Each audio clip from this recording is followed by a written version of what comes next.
At 61, after 28 years of marriage, Carol Brennan walked out of a courthouse in Charlotte with a duffel bag, a 10-year-old Jeep with a broken heater, and a deed to her uncle's bait shop on the edge of a Louisiana bayou. Her husband Gary had kept the house, the retirement fund, the lake cabin, and his girlfriend, who had apparently been a fixture in his life for the better part of 6 years.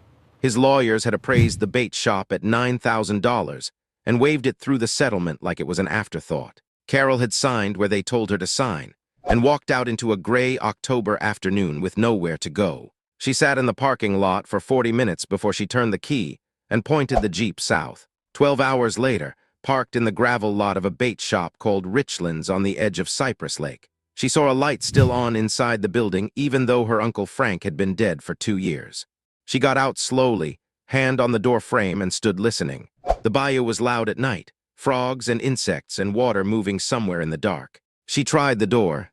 It swung open, and what Carol found inside that small wooden building in the next 2 hours would make her realize that Frank Richland had understood something about the world that she had spent 28 years forgetting, and that Gary's lawyers had dismissed $9,000 worth of secrets without ever thinking to open the drawer beneath the register. She had met Gary at 23, a contractor from a good family in Charlotte who wore pressed shirts on weekends and knew how to talk to people's fathers. She had loved him the way you love someone when you are young and mistake confidence for character. The confidence held. The character showed its gaps slowly, the way a roof leak reveals itself not in a storm, but in the steady gray drizzle 3 months later. Gary made decisions, and Carol managed the consequences. Gary expanded the business, and Carol handled the accounts. Gary developed opinions, and Carol developed the habit of keeping hers to herself until she had forgotten she had any. When the divorce papers arrived, she had been more relieved than surprised, which told her everything about the state of her marriage that she had been too busy to examine. Her Uncle Frank had left her the bait shop 18 months before the divorce, a surprise to everyone including Carol, who had spent childhood summers there but hadn't visited in 15 years. Gary had looked at the deed and said you can sell it or let it rot, both options being roughly equivalent in his assessment of things that didn't turn a profit. Carol had kept the deed in a file folder and not thought about it again until a man named Keller slid a settlement summary across a conference table and pointed to the line that said real property, Cypress Lake, assessed value $9,000, retained by Carol Ann Brennan. That was how she ended up driving through the night with nothing but what fit in a duffel bag. She had expected silence and decay. She had expected a building full of her uncle's junk and the smell of old bait and standing water. She had not expected the light. It was low and warm, coming through the window above the counter, the kind of light a lamp makes when it has been left on by someone who planned to come back. She pushed the door open and stood in the doorway with one hand on the frame. Inside, the bait shop was exactly as she remembered it from childhood except older. Shelves along the walls with hooks and line and plastic lures in faded packaging. A glass cooler that hummed softly along the back wall. A wooden counter with a hand-painted price list above it that hadn't been updated since the 90s. Frank's stool was behind the counter, the same 3-legged stool he had sat on for 30 years with his coffee and his newspaper. His reading glasses were folded on top of a paperback novel, the page held with a gas receipt. He had been on page 214 when he died. Nobody had moved it. Carol walked to the counter and stood there for a long time. She picked up the glasses and held them. She set them back down. She was 61 years old, standing in a dead man's bait shop in the middle of a Louisiana night with $200 and a broken heater, and the specific exhaustion of a person who has finally stopped pretending that the life they were living was the life they wanted. She did not cry. She had done her crying on the interstate somewhere around Jackson, Mississippi, the kind of crying that has nothing to do with sadness and everything to do with the release of something you have been holding for so long you forgot it was not part of your body. What she felt now was different, quieter. She walked around the counter and opened the cabinet below the register looking for anything useful. Coffee, a flashlight, any evidence of what she was going to do next. She found a cigar box, old and smooth, held shut with a thick rubber band. She almost put it back. Instead, she set it on the counter and took off the rubber band and lifted the lid. Inside were papers, folded and sorted in Frank's handwriting, organized by date going back decades. And beneath the papers, A letter addressed to her in an envelope with her name written in the same hand that had written her birthday cards every year from the time she was 4, until the time she turned 30, and stopped driving down to visit, and told herself she would come back when things settled down. Things had never settled down. She was here now. She opened the envelope and unfolded 3 pages of yellow legal paper, and read what her Uncle Frank had written to her on a Tuesday afternoon in the fall of 2 years ago, while she was in Charlotte managing Gary's schedule, and Frank was sitting on his stool on page 140 of a paperback he would never finish. He wrote about the bait shop. He wrote about the bayou and the people who depended on it. He wrote about 30 years of quiet work, lending money to families who couldn't make rent, fixing boats at no charge for fishermen who had nothing else, keeping the lights on for teenagers who had nowhere else to go on summer evenings. He wrote about watching Cypress Lake from the dock in the mornings, and understanding that a place does not have to be large or profitable to matter. And then he wrote 1 paragraph that Carol read 3 times before she set the letter down on the counter and looked out the window at the dark water. He had written, "I know about Gary. Not the details, just the shape of it. I know that voice you get when you call. That voice that is doing fine but means something else entirely. Your grandmother had that voice.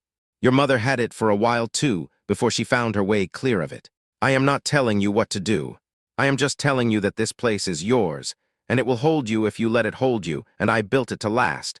And I built it for you even when I was building it for everybody else. Come home when you are ready. I will leave the light on." The light had been on a timer. She found the switch behind the counter on her second morning. Frank had set it to run from 6 in the evening until 2 in the morning, the hours when a light on the water mattered most to people coming in after a long day. He had set that timer 2 years ago, and nobody had turned it off. Carol decided to leave it the way it was. She spent the first 3 days cleaning and reading. The cigar box contained what Frank had called his ledger, though it was less a financial record and more a history of every person he had helped in 30 years of running the shop. Names, amounts, reasons, follow-ups. Tom Guidry, engine repair, no charge, wife sick, 3 kids. Paid it forward 3 years later by fixing the docks himself after the storm. The Tran family, bait on credit for 8 months while the fishing was bad, settled when it came good. Never missed a payment once they could afford not to. A woman named Beverly, who had come in once asking for directions, and left with enough money for a bus ticket and Frank's phone number written on a receipt in case she needed more. The entries went back to the early 90s. There were hundreds of them. Carol sat behind the counter reading while the bayou moved outside and the birds worked the shallows, and the October sun came through the windows at an angle that lit up the dust and the lures and the faded price list, and turned the whole interior of a $9,000 bait shop into something that looked, at certain moments, like everything. On the 4th morning, a truck pulled into the lot. An older man with a sun-creased face and a cap from a feed store Carol didn't recognize climbed out slowly and stood looking at the building. Then he saw Carol on the porch and his face changed. "You're Frank's niece," he said. It was not a question.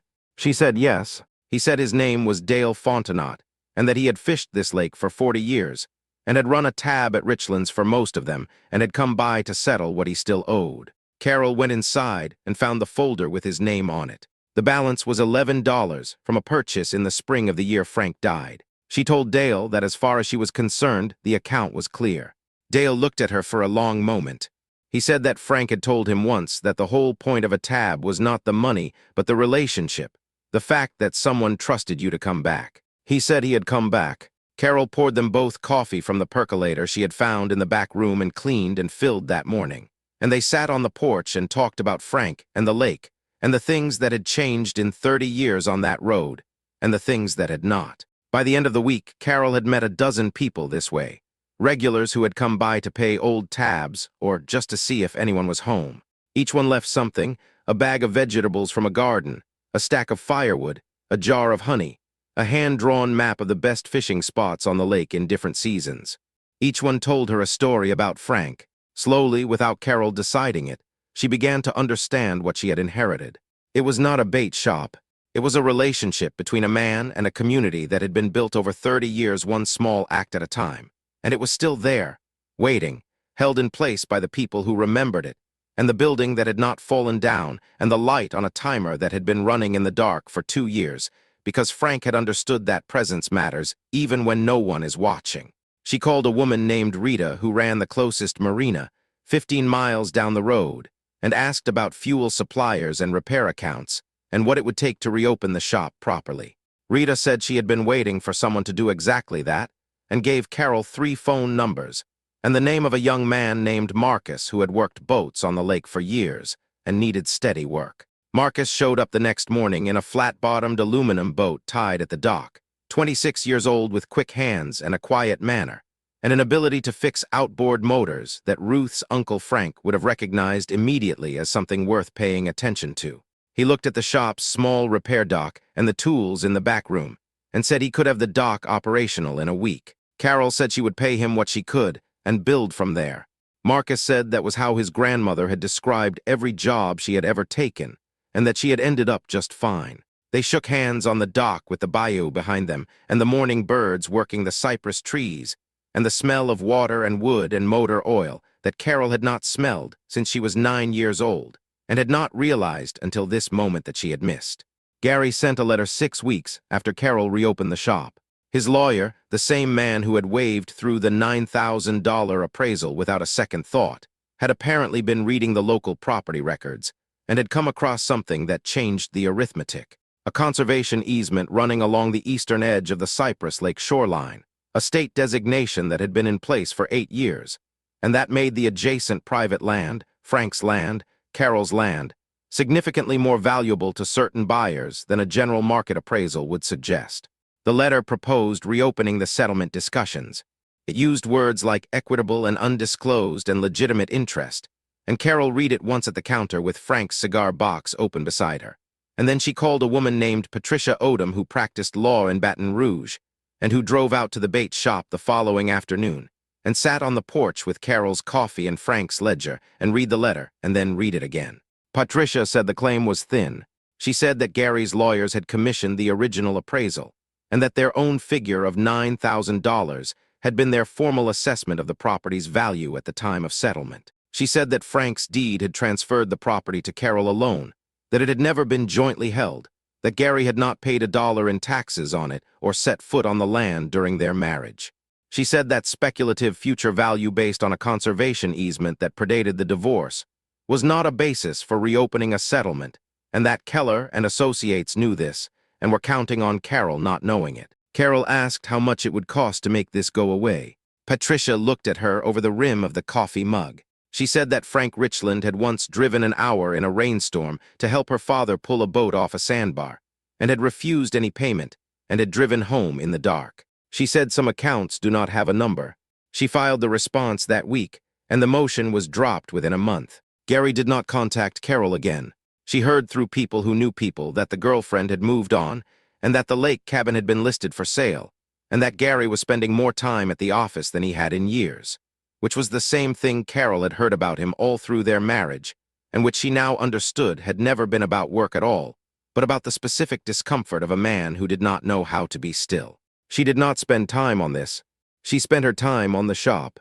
The repair dock became reliable, and Marcus built a small reputation along the lake for being fast and honest and fair. Carol ran the counter and the fuel pump and kept the coffee on from 6 in the morning until whoever left last turned it off, which was usually Dale Fontenot, who had developed a habit of staying on the porch past dark telling stories about the lake that Carol recorded in a notebook, because she understood they were the kind of stories that disappear when the people who carry them are gone. She reopened Frank's ledger system, not publicly, not with any announcement, just quietly in the same spirit in which Frank had kept it. The family that came in short on fuel money found the tank filled, and a note in the bag that said, "Pay it when you can." The old man whose trolling motor had given out found it repaired and sitting on the dock with a bill for parts only.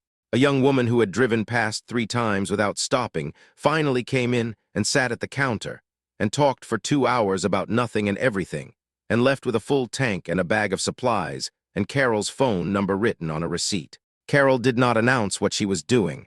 The bayou absorbed it the way the bayou absorbed everything, quietly and completely. Her daughter Melissa came down in February and stood in the parking lot for a long time before coming inside. She had her father's way of assessing a place before committing to entering it, a habit Carol recognized and did not say anything about. Inside, Melissa looked at the counter, the price list, the cigar box, the porch with its 2 wooden chairs and the view of the water. She had expected to find a reason to worry. She said this out loud, which Carol respected. She said that she had come prepared with an argument for selling the property and starting over somewhere sensible, and that she was going to need a few minutes to adjust. Carol poured her coffee and let her adjust.